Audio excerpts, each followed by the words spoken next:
Jim Bob. That's what everybody calls me in the small town where I grew up. My family is rich, and we have been rich ever since my great-grandfather opened the first cotton gin in the area. A few years later, he would open the first bank in the county. Much later, my grandfather would open a Ford dealership. By the time I came along, our name was well known. We lived in a mansion on 120 acres near town and drove new cars every year. I was a little chunky, so I did not have a girlfriend in high school. But that changed in college. Girls seemed to like riding around in a new Mustang with a guy who always had a pocket full of money.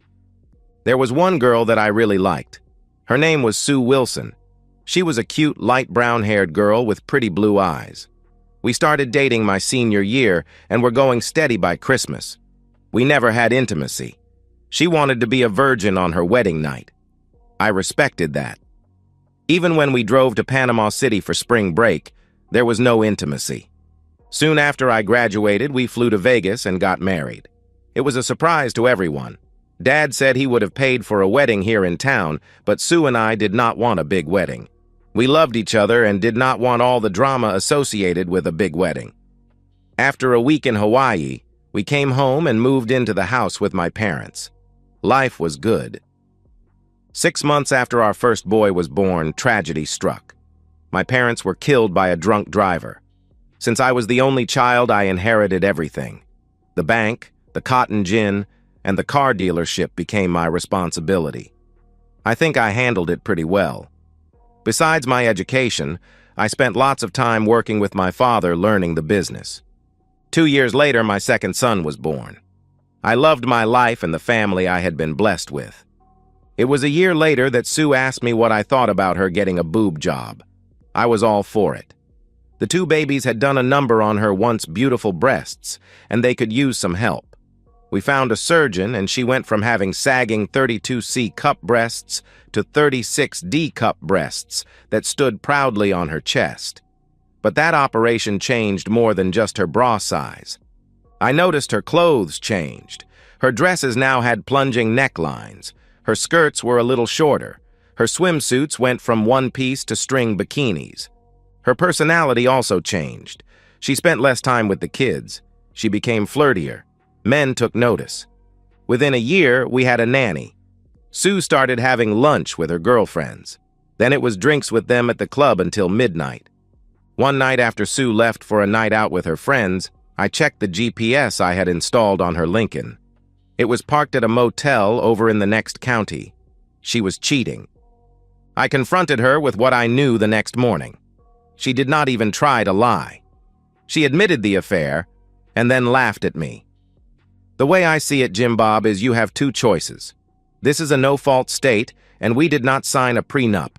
You divorce me, and you will pay me alimony and child support for the next 15 or 20 years. You'll see your boys every 2 weeks on the weekend while I live in this house.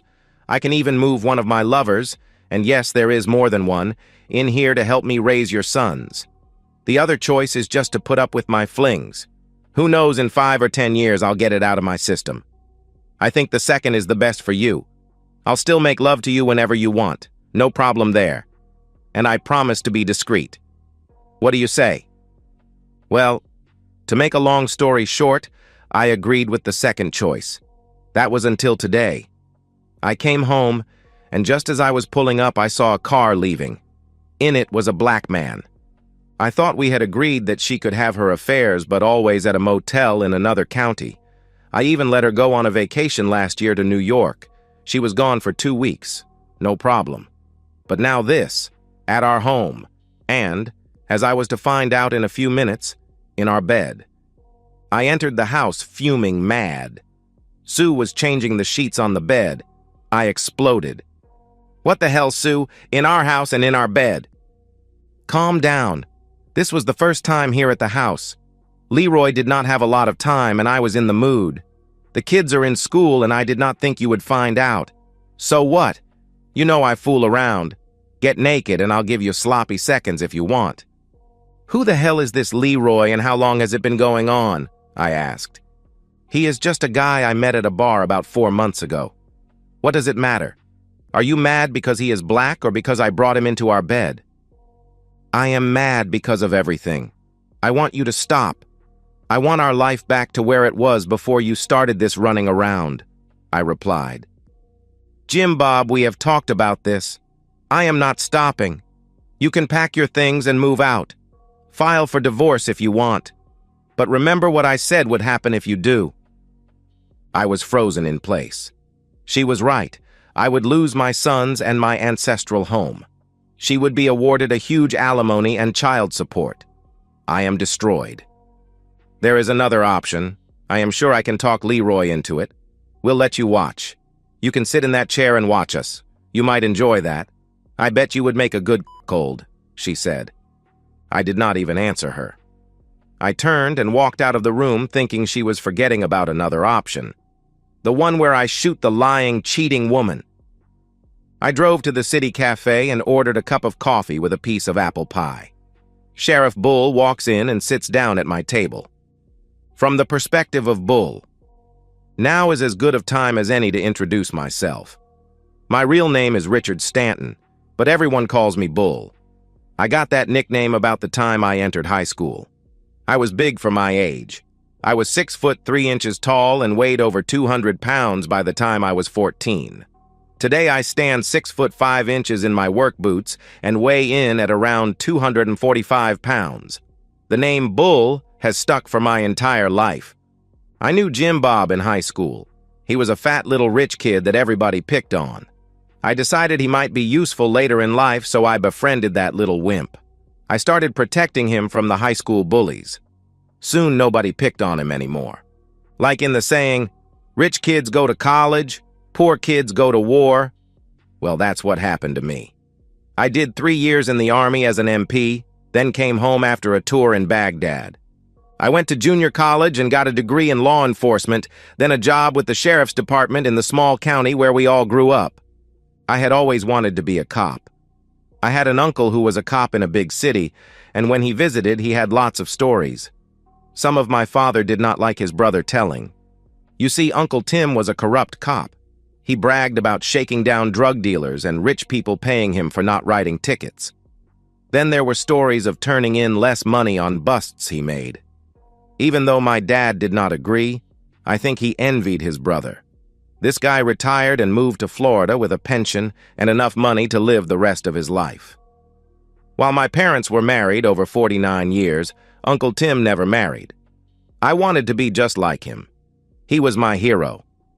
I was in my 4th year as a sheriff's deputy and moving up in the department when it happened. There was a bank robbery in town. The sheriff and the lieutenant were the first on the scene. A gunfight started as the robbers exited the bank, and the sheriff was killed before he even got a shot off. The lieutenant was badly wounded. He would never walk again. I got there just in time to see what was going on. The robbers were in the getaway car and starting to pull away. I slammed my patrol car into theirs. They were trapped with my car pinning them on one side and a telephone pole on the other. They were dazed as I got out and walked up to the front of their car. No, I did not read them their rights. I shot both through the windshield with my .357 service revolver. The official statement said they ignored my demand that they put their hands on the dashboard and were scrambling for their guns. I was hailed as a hero, and the county commissioners appointed me as acting sheriff until the next election, which I won easily. Now let's talk about Sue Smallwood and Leroy Jenkins, or LJ as he is known on the street. I knew Sue was cheating on Jim Bob. Everybody in town did. What I did not know was that she had taken up with Leroy. That is until the DEA agents came into my office with information about Leroy and his current lover, Sue Smallwood. The DEA wanted to turn Leroy and needed my help. That's the way it works in the drug business. Catch a little fish, then he helps you catch a bigger fish so he does not spend the rest of his life in jail. Since Leroy was operating in my county, and without paying me for protection, I gladly agreed to help.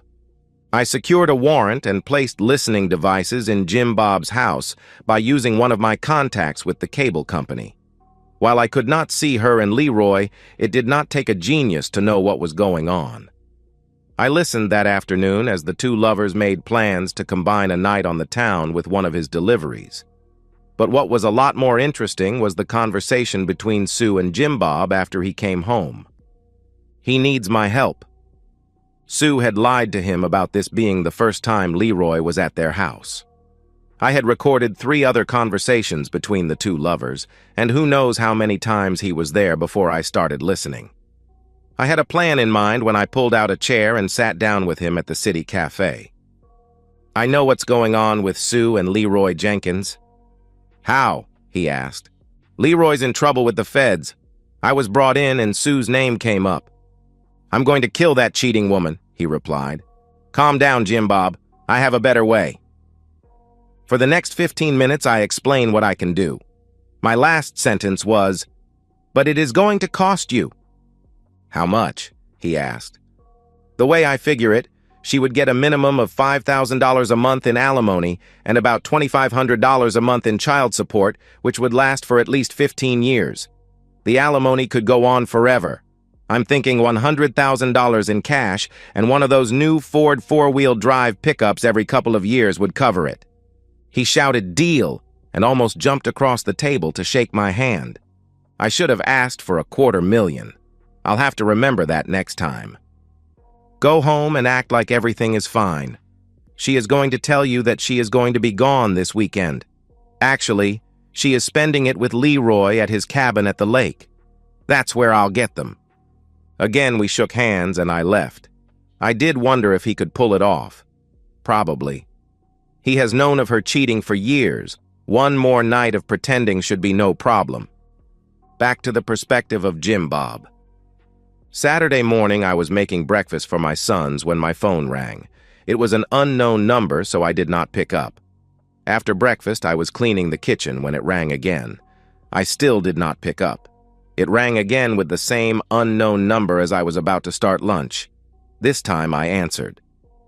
Jim Bob, why did you not answer my earlier calls? Sue, I am sorry the caller's ID said unknown number, and I was busy with the boys. Why aren't you using your phone? Jim Bob, honey, there has been a terrible misunderstanding. Sheriff Bull has me in jail. What? Why? I try to act surprised. I'll explain it all when you get here. Please hurry. I've been here all night and I want to get home. I'll be there as soon as I can get somebody to look after the boys. Sit tight and don't talk to anyone until I get there. I cut the call and started laughing hysterically. The boys wanted to know what was so funny. Mommy just told Daddy a joke, I replied. I waited until 3 p.m. to call the lady we used as a babysitter. She was there in 30 minutes and I drove to the jail. I met Bull in his office with the door shut for about 15 minutes, then was shown into a visitor's room. Sue was behind a glass and picked up the telephone as I sat down. What took you so long? She asked. Mrs. Harrison was doing her weekly shopping. I had to wait until she finished, I replied. Jim Bob, you have to get me out of here. I need a shower and I want to see the boys. Now she is worried about her sons? I have my doubts about that. I talked to Bull before I came in here, Sue. You are in a lot of trouble. You were found in a house full of drugs. Your fingerprints are everywhere. Your drug tests came back positive. Bull says you were high as a kite when they found you and Leroy in bed. Then there is that gun they found in the glove box of your car, along with 6 bags of cocaine. Sue, what is going on? This is all a big mistake. Leroy and I had driven to Memphis to go dancing. They were checking everybody before letting them in the club, so Leroy handed me his pistol, and I put it in the glove box. We were going to deliver the coke to one of his clients, but he was not at the club last night. I took them out of my purse and put them in the glove box. So Leroy was driving your car, and you had the drugs in your purse? I asked. Yes. He likes to drive the Lincoln when we go out. In the club we danced and, okay, I admit I did a line of coke. First time, I swear. Then we drove back to Leroy's place up at the lake. I think I did another line. I can't remember. We were in bed making love when Bull and his men busted down the door and caught us. Jim Bob, it was horrible. I was naked and everyone saw me. They all watched as I dressed. After I was brought here, I was put in a cell with 2 other women. I told them what happened, and they said Bull had no right to bust in like he did. I know nothing about Leroy's drug business, and that gun is not mine. I think if you hire a good attorney, I will be released this afternoon and all charges dropped.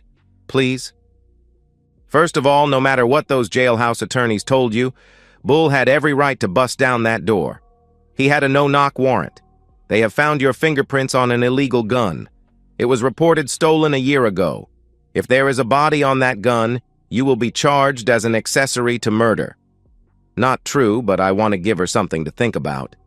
Your fingerprints are all over that house, even on the packages of coke in your car. Of course, your drug tests came back positive. You are in big trouble, Sue. On top of everything, your case is going to be handled by Judge Parker. His daughter died of a drug overdose 3 years ago. He is very hard on drug dealers and their associates. You will be going before him Monday morning for a bail hearing. Until then, you might as well get comfortable. Jim Bob, we can get through this. Get me a good attorney. Then when I make bail, we'll work this out. Leroy will testify I had nothing to do with his drug business. When I get out, you and I can start over like you want. I'll quit running around, she started blabbering. Stop lying. First of all, Leroy has been under surveillance for over 3 months. The feds know he was at our house a number of times.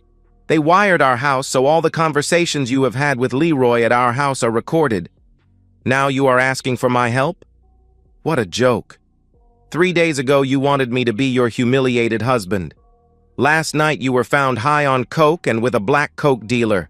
I will not be at your bail hearing and I will not be getting you an attorney. You are on your own from this minute forward. I hung up the phone and walked out of the room. Sue was pounding on the glass, but I never looked back. 2 days later, she was served with divorce papers as she sat in jail, unable to make the $250,000 bail. She never once called to talk to the boys or even asked about them to my knowledge. The district attorney offered her a deal: 3 years in state prison for women. She refused until she found out that Leroy was going to testify against his Mexican drug connection, and then he was going to do 3 years in a federal prison camp. Upon his release, he was going in the witness protection program. Sue decided she did not want him testifying at her trial. She was told by her public defender that if he lied under oath, his deal would be nullified. There was a lot more to the story of her and Leroy than she wanted to come out. Sue went before Judge Parker and ended up taking the deal. The surprise was the judge ordered her to have 2 years supervised probation after completing her sentence, and during that time she was to enroll in a drug rehabilitation program. Our divorce flew through the court system. Sue was present in the courtroom when this judge awarded me full custody of the boys. There would be no alimony, and Sue could apply for visitation privileges when she got out of prison. But the visits would have to be supervised. The judge noted that she had a drug problem and would be attending a drug rehabilitation program. Sue did not take this well and screamed that this was all my fault. She would see me in hell for letting this happen to her. What kind of sick logic is that? She gets caught high, in bed with a black drug dealer and with a gun and coke in her car, and it's my fault? The judge added a permanent restraining order preventing her from coming within 1,000 feet of me, my house, or one of my businesses. She was led away screaming. Switching back to the perspective of Bull, I had the arrest warrant 2 days before I served it on LJ. I wanted him and Sue to be caught together. The gun and her fingerprints on the bags of coke just added to her problems and made the divorce from Jim Bob easier. I love this truck. It has all the bells and whistles. I take it up to the lake and do a little fishing whenever I get the chance. Sometimes I even take one of my girlfriends up to the cabin that once belonged to Leroy. I bought it when the feds auctioned it off under the federal forfeiture policy. Life is good. And that's the end of today's story. If you enjoyed it, please give this video a thumbs up and drop a comment below. Your support helps the algorithm push my content further. If you're new to the channel, don't forget to hit that subscribe button. It really helps me keep creating more stories for you. Thanks for watching, and I'll see you in the next one.